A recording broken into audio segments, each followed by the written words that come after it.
everyone, this is Tim from Your Six Studios. Today in this video I'm going to show you how to fix your PlayStation 4 controller that simply is not connecting.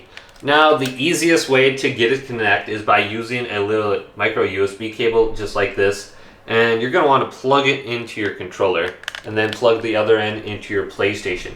So when you plug it in first, you're going to see the controller is not connected. It's actually charging.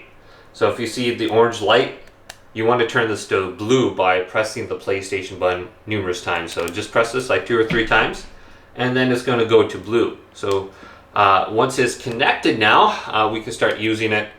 Now if it's still not connecting, what you could do is turn around the controller.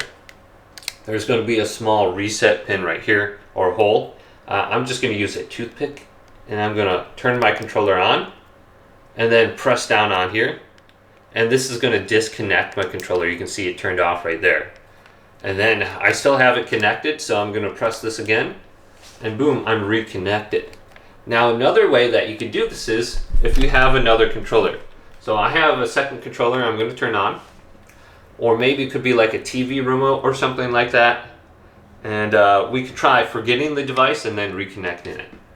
So let's go up to the top now with our second controller, our TV remote. We could be using the Remote Play application on our phone, or maybe a USB keyboard connected. So use whatever method besides the controller that's not working here.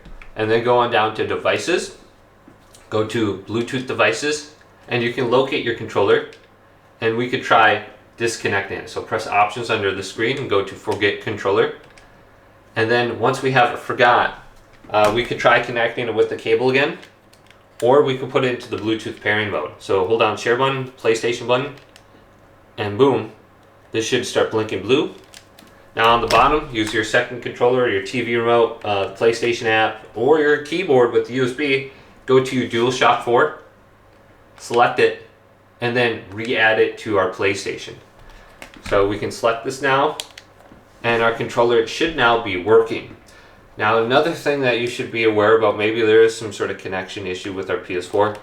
Just try a power off. Go to power, go to turn off, and unplug your PlayStation from the wall for like at least 1 minute, and then plug it back in. That could get it to work again too. So just try out some of these methods and make sure your controller is charged up enough.